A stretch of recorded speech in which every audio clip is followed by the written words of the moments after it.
ഈ എല്ലാവരുടെയും ഒറ്റ ചോദ്യമാണ്, ഇന്ത്യ എന്താണ് വൈകുന്നോ, ഇത്ര തിടുക്കം കാണിക്കാത്തത് എന്താണ് എന്നുള്ളൊരു ചോദ്യം ഉയരുന്നുണ്ട്. എന്തായിരിക്കാം ഇതിൻ്റെ പിന്നിൽ നിൽക്കുന്നത്? ഇന്ത്യക്ക് ഒരുപാട് പേരോട് ഉത്തരം പറയേണ്ടത്. ഇന്ത്യയിലെ 140 കോടി ജനങ്ങൾ മാത്രമല്ല, അന്തർദേശീയ തലത്തിലും ഇന്ത്യക്ക് ഒരു സ്റ്റാൻഡുണ്ട്. ഇന്ത്യ എങ്ങനെ മുന്നോട്ട് നീങ്ങും എന്നുള്ളതിനെക്കുറിച്ച് പൊതുവെ രാഷ്ട്രങ്ങൾക്കൊരു നിഗമനമുണ്ട്. ആ നിഗമനം നമ്മൾ നിലനിർത്തിക്കൊണ്ട് വേണം നമ്മുടെ എല്ലാ ആക്ഷനും ചെയ്യാൻ. അപ്പോൾ അതിന് രണ്ട് കാര്യങ്ങളാണ്. ഒന്ന്, നമ്മൾ അന്തർദേശീയ തലത്തിൽ, അതായത് ഡിപ്ലോമാറ്റിക് റിലേഷൻഷിപ്പിൽ എല്ലാവരെയും അറിയിക്കേണ്ട കാര്യങ്ങൾ അറിയിക്കേണ്ടതുണ്ട്. അതിനൊരു സമയം ആവശ്യമാണ്. അത് ശ്രീ നരേന്ദ്രമോദി അടക്കമുള്ളവർക്ക് ഇന്ന് ഏതാണ്ട് കഴിഞ്ഞു എന്നുള്ളതാണ് ഇൻ്റർനാഷണലി നമ്മുടെ പല രാഷ്ട്രങ്ങളുടെയും റെസ്പോൺസുകൾ തെളിയിക്കുന്നത്. ആദ്യം അവർ നമ്മളോട് പൂർണ്ണ സപ്പോർട്ടായിരുന്നു. പിന്നീട് അവർ ഒരു യുദ്ധം വേണ്ട, അല്ലെങ്കിൽ ഒരു അക്രമം വേണ്ട, രണ്ട് രാജ്യങ്ങളും ഒരു റെസ്ട്രെയിൻസ് പാലിക്കണം എന്നുള്ള രീതിയിലേക്കൊക്കെ തുടങ്ങിയതാണ്. അപ്പോഴാണ് നമ്മുടെ ഡിപ്ലോമാറ്റിക് എഫേർട്ടുകൾ ഇൻക്രീസ് ചെയ്യുകയും ഇന്ന് ഞാൻ നാളെ നീ എന്നുള്ളൊരു തിയറി നരേന്ദ്രമോദി മിക്ക രാഷ്ട്രങ്ങളെ അറിയിച്ചു എന്നുള്ളതാണ്. ടെററിസം എന്ന് പറയുന്നത് എന്നെ ഇന്നാണെങ്കിൽ നാളെ നിങ്ങളെ മുച്ചൂട് മൂടാനിരിക്കുന്നതാണ്. അപ്പോൾ ഇത് ജർമ്മനിക്കറിയാം, ഫ്രാൻസിനറിയാം, UK അറിയാം. അപ്പോൾ ഒന്നുകൂടെ ഓർമ്മപ്പെടുത്താനുള്ള ഒരവസരമായിട്ട് ഇന്ന് ഞാൻ നാളെ നീ എന്ന തിയറി പലയിടത്തും പറഞ്ഞു. അതവർക്ക് ബോധ്യമായി എന്നുള്ളതാണ് ഇപ്പോഴത്തെ പ്രസൻറ്റ് സിറ്റുവേഷൻ കാണിക്കുന്നത്. അതോടൊപ്പം നമ്മൾ ഇൻറ്റേർണലി, ഇപ്പോൾ നമ്മൾ കാശ്മീരിൽ നമുക്കറിയാം, ബോർഡർ ഏരിയയിലും താഴ്വാരങ്ങളിലും മലനിരകളിലുമൊക്കെ പല വിധത്തിലുള്ള അക്രമങ്ങൾ നടന്നുകൊണ്ടിരിക്കുകയാണ്. അപ്പോൾ നുഴഞ്ഞു കയറ്റക്കാർ അവിടെ ഇപ്പോഴും ക്യാമ്പ് ചെയ്തിരിക്കുകയാണ്. അവരെ ഏതാണ്ട് വളഞ്ഞു കഴിഞ്ഞു.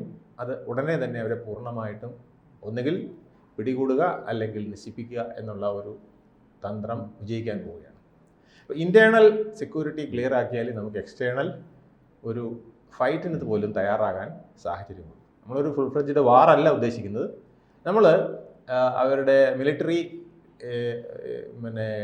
ഡെസ്റ്റിനേഷനിൽ ഒരു പ്രഹരം, ടെററിസ്റ്റ് ഡെസ്റ്റിനേഷനുകളിൽ ഒരു പ്രഹരം, ഇതാണ് നമ്മുടെ മെയിൻ ടാർഗറ്റ്. അത് നമ്മൾ ഭംഗിയായി നിർവഹിച്ചിരിക്കും എന്നുള്ളത് നമ്മളിപ്പോൾ ബോധ്യപ്പെടുത്തി കഴിഞ്ഞിരിക്കുകയാണ്. പാകിസ്ഥാൻ ശരിക്കും പറഞ്ഞാൽ വളരെയധികം വിരളി പൂണ്ട് നിൽക്കുകയാണ്. അവരുടെ പഴയ സ്റ്റാൻഡിൽ നിന്ന് അവർ ഒത്തിരി മാറി. TRF ആദ്യം പറഞ്ഞത് ഏപ്രിൽ 22 തന്നെ അവർ പറയുകയുണ്ടായത് ഞങ്ങളാണ് ചെയ്തത്. പിറ്റേ ദിവസം അവരതിനെ കുറേ കൂടെ ഊന്നി പറഞ്ഞു.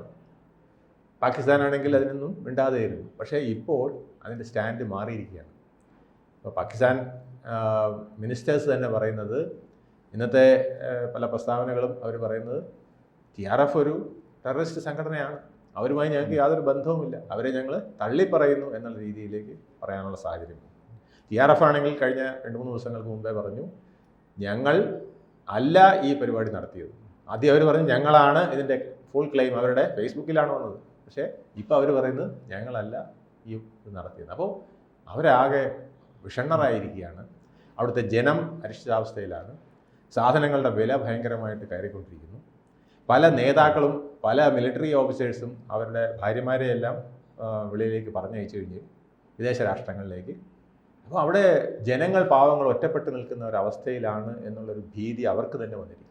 അത് കുറേ കാലത്തിന് മുമ്പ് തന്നെ അവരുടെ നിത്യോപയോഗ സാധനങ്ങളുടെ വിലക്കയറ്റമൊക്കെ ഉണ്ടായി. ജീവിതം അതീവ ദുസ്സഹമായിരുന്നു. ഇന്നിപ്പോൾ അതിൻ്റെ 3 ഇരട്ടി 4 ഇരട്ടിയാണെന്നേ.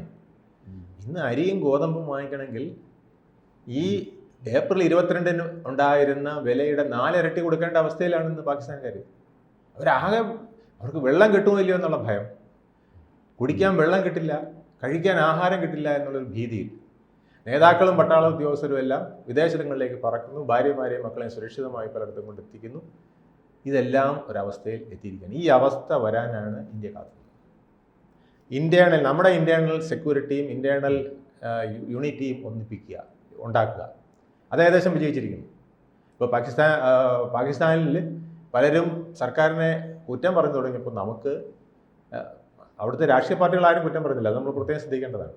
ഇന്ത്യയിൽ പ്രതിപക്ഷം കുറ്റം പറയുന്നുണ്ട്, പക്ഷേ അവിടെ പ്രതിപക്ഷം പോലും കുറ്റം പറയുന്നില്ല, നാവടക്കിയിരിക്കുകയാണ്.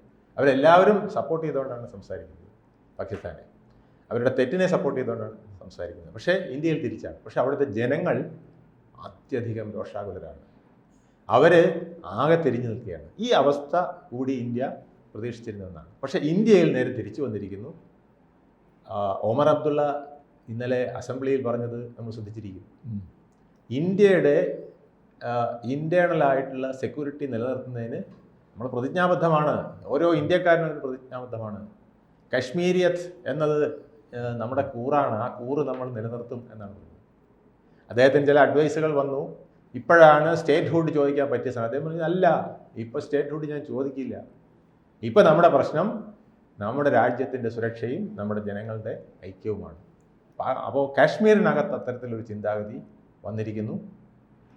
അസ്വദീൻ ഒവൈസി പറഞ്ഞിരിക്കുന്നു, ഞങ്ങൾ പാകിസ്ഥാൻ ഇതുകൊണ്ട് ഉദ്ദേശം എന്താണ്? ഹിന്ദുവിനെയും മുസ്ലിമിനെയും രണ്ടാക്കി മാറ്റി നിർത്തി ഹിന്ദുവിനെ വെടിവെച്ചപ്പോൾ അതിൽ നിന്ന് ഉദ്ദേശിച്ചത് 2 നേഷൻ തിയറിയാണ്. അതുതന്നെയാണ് അസീം മുനീർ എന്ന ജനറൽ പറഞ്ഞത്. നമുക്ക് ഹിന്ദുവിനും മുസ്ലിമിനും ഒന്നിച്ചു പോകാൻ പറ്റില്ല, നമുക്ക് 2 രാഷ്ട്രം വേണം. ഈ 2 രാഷ്ട്രം എന്ന് പറയുന്നത് ഉണ്ടാവാൻ ഇന്ത്യയിലെ ജനങ്ങൾ ആഗ്രഹിക്കുന്നുണ്ട്, പാകിസ്ഥാനിലെ ജനങ്ങളും ആഗ്രഹിക്കുന്നുണ്ട് എന്നാണ് പറയുന്നത്. പക്ഷേ അത് പൊളിച്ച് നമ്മൾ ഈ ഒരാഴ്ച കൊണ്ട്, അതാണ് നമ്മൾ വെയിറ്റ് ചെയ്തതിൻ്റെ ഒരു പീരീഡ്, നമ്മുടെ ഉള്ളിൽ ഒരു ഐക്യം ഉണ്ടായിട്ടുണ്ട്. വെള്ളിയാഴ്ച ജുമാ മസ്ജിദ് കഴിഞ്ഞിട്ട് പലരും ഇന്ത്യക്ക് മുദ്രാവാക്യം വിളിക്കുകയാണ് മുസ്ലിങ്ങൾ. ആ ഒരു യൂണിറ്റി അവരെ ഉദ്ദേശിച്ചത് 2 നേഷൻ തിയറിയും ഭയങ്കര ഒരു ഡിവിഷനുമാണെങ്കിൽ, ശരിക്കും പറഞ്ഞാൽ വഖഫ് പ്രശ്നത്തിൽ ഒരു തിരി കൊളുത്താമെന്നാണ് അവർ വിചാരിച്ചത്. പക്ഷേ വഖഫ് പ്രശ്നം പോലും കെട്ടടങ്ങിയിട്ട് നമുക്ക് വല്ലാത്തൊരു യൂണിറ്റി നമ്മുടെ ഇടയിൽ ഇപ്പോൾ ഉണ്ടായിരിക്കും. ഇതാണ് അവരെ ശരിക്കും ഭയപ്പെടുന്നത്. ഇതിനാണ് ഇന്ത്യ കാത്തിരുന്നത്. ഇപ്പോൾ ഇന്ത്യ തയ്യാറാണ്. അതായത് ഡിപ്ലോമാറ്റിക് അൺടച്ചബിലിറ്റി പാകിസ്ഥാനിൽ നിന്ന് നേരിടുകയാണ്. ഡിപ്ലോമാറ്റിക് അപ്പാർത്തൈഡ് എന്ന് വേണമെങ്കിൽ പറയാം. പാകിസ്ഥാൻ നേരിടുന്ന ഏറ്റവും വലിയ പ്രതിസന്ധി അതായി മാറിയിരിക്കുന്നു. മറ്റ് രാഷ്ട്രങ്ങൾക്ക് മുമ്പിൽ ന്യായീകരിക്കാൻ തനിക്ക് കഴിയാത്ത ഒരു സാഹചര്യത്തിലേക്ക് പാകിസ്ഥാൻ വന്ന് പെട്ടിരിക്കുന്നു. അല്ലെങ്കിൽ ഇന്ത്യ പെടുത്തിയിരിക്കുന്നു. പെട്ടതല്ല, ഇന്ത്യ പെടുത്തി. ഒരാഴ്ച കൊണ്ട് എന്തിനിത്ര താമസിച്ചു എന്ന് ചോദിക്കുന്നതിൻ്റെ ഉത്തരവ് അതാണ്. ഒരാഴ്ച കൊണ്ട് പാകിസ്ഥാന് തങ്ങൾ പറഞ്ഞത് മുഴുവൻ വിഴുങ്ങേണ്ട ആവശ്യം വന്നിരിക്കുന്നു. തങ്ങൾ അനുകൂലിച്ച തീവ്രവാദികളെ മുഴുവൻ ഇപ്പോൾ പ്രതിയാക്കേണ്ടി വന്നിരിക്കുന്നു. അവർ ഭയക്കുന്നത് ഇപ്പോൾ താവൂർ റാണയിൽ നിന്ന് കിട്ടിയ പല ഇൻഫർമേഷനുണ്ട്, അതുകൂടെ ഇനി വെളിയിൽ വന്നാൽ എന്താവും അവസ്ഥ എന്നുള്ളതാണ്. നമ്മുടെ NIAക്ക് ഒരുപാട് ഇൻഫർമേഷൻ കിട്ടിയിട്ടുണ്ട്. അപ്പം ലോകരാജ്യങ്ങളിൽ നമുക്ക് പിന്തുണയുണ്ടെന്നുള്ളതാണ് ഏറ്റവും പ്രധാനം. 13 രാജ്യങ്ങളുമായിട്ട് മോദി തന്നെ ഫോണിൽ സംസാരിച്ചു കഴിഞ്ഞു. നമുക്കിപ്പോൾ പിന്തുണ ഇല്ലാത്തതെന്ന് പറഞ്ഞാൽ നമ്മൾ ടർക്കിയുടെ പിന്തുണ കിട്ടുമല്ലേ, അത് നമുക്ക് പ്രശ്നമല്ല. ചൈന മാത്രമാണ്. ചൈനയ്ക്ക് പോലും ഇപ്പോൾ USSR റഷ്യ വഴി ഒരു മിതത്വം പാലിക്കേണ്ടി അവസ്ഥ വന്നിരിക്കുന്നു എന്നുള്ളതാണ് സത്യം. ചൈനയ്ക്ക് ഇന്ത്യയോടുള്ള പോലെ പക വേറെ ആരോടുമില്ല, അമേരിക്കയോട് പോലും ഇല്ല എന്ന് വേണമെങ്കിൽ പറയാം. കാരണം ഏഷ്യയിൽ ഞങ്ങളായിരിക്കണം ഏറ്റവും വലുത്, ഞങ്ങൾക്ക് താഴെ മറ്റാരും നിൽക്കാവൂ എന്നുള്ളത് അവരുടെ ഒരു നയമാണ്. ആ നയത്തിന് അവരെടുത്ത തീരുമാനങ്ങളാണ് പുറകിൽ കൂടെ പാകിസ്ഥാനെ സപ്പോർട്ട് ചെയ്യുക, ആയുധങ്ങൾ കൊടുക്കുക, മിസൈലുകൾ കൊടുക്കുക, F-15 ഒക്കെ ഉൾപ്പെടെയുള്ളത് നൽകുക എന്നൊക്കെയുള്ള തീരുമാനങ്ങൾ അങ്ങനെ വന്നതാണ്. പക്ഷേ അതെല്ലാം പൂർണ്ണമായും അവർക്ക് പാകിസ്ഥാനെ അങ്ങനെ സഹായിക്കാൻ പറ്റാത്ത അവസ്ഥ വന്നിരിക്കുന്നു.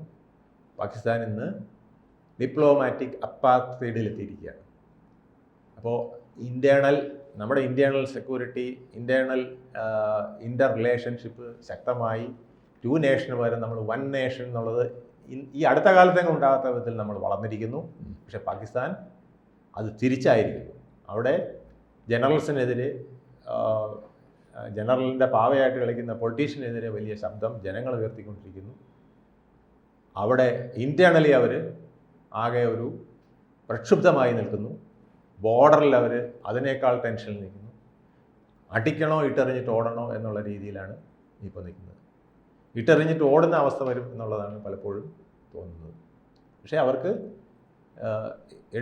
ചെന്നുപോയ ഒരബദ്ധത്തിൽ നിന്ന് എങ്ങനെ ഊരണമെന്നറിയാതെ വിഷമിച്ച് നിൽക്കുകയാണ്. അതാണ് നമ്മുടെ ആ ഒരു പതുങ്ങലിന് ശേഷമുള്ള കുതിപ്പിൻ്റെ ലക്ഷ്യം. ഇന്ന് 3 മണിക്ക് പ്രധാനമന്ത്രി ഇന്നലെ തന്നെ ആർമിക്ക് അതിനുവേണ്ട നിർദ്ദേശങ്ങൾ കൊടുത്തു കഴിഞ്ഞു. നിങ്ങൾ കൃത്യമായ സമയത്ത് തിരിച്ചടിച്ചോളാൻ ഇന്ന് 3 മണിക്ക് നമ്മുടെ ഒരു വാർ ക്യാബിനറ്റ് എന്ന് വേണമെങ്കിൽ പറയാം, അത്തരത്തിലുള്ളൊരു മീറ്റിംഗ് നടന്നുകൊണ്ടിരിക്കുകയാണ്. അത് കഴിഞ്ഞ് സുപ്രധാനമായ പല തീരുമാനങ്ങളും ഇന്നുണ്ടാവും എന്നാണ് അറിയുന്നത്. നമ്മളിപ്പോൾ അതിന് മുമ്പ് മീറ്റിംഗ് കൂടുന്നതുകൊണ്ട് ഈ ഡിസ്കഷൻ നടക്കുന്നതുകൊണ്ട് അതിൻ്റെ ബാക്കി വിവരങ്ങൾ നമുക്ക് പറയാൻ കഴിയില്ല. പക്ഷെ എന്തായാലും ഇന്ത്യ എടുത്ത ഈ 7 ദിവസങ്ങൾ ഒരിക്കലും നമുക്ക് നഷ്ടമല്ല, മറിച്ച് അതും ഒരു യുദ്ധത്തിൻ്റെ തയ്യാറെടുപ്പായിരുന്നു. കൂടുതൽ വാർത്തകളും വിശേഷങ്ങളും നിങ്ങളിലേക്ക് എത്താൻ ABC മലയാളം സബ്സ്ക്രൈബ് ചെയ്യുക, ബെൽ ബട്ടണും അമർത്തുക.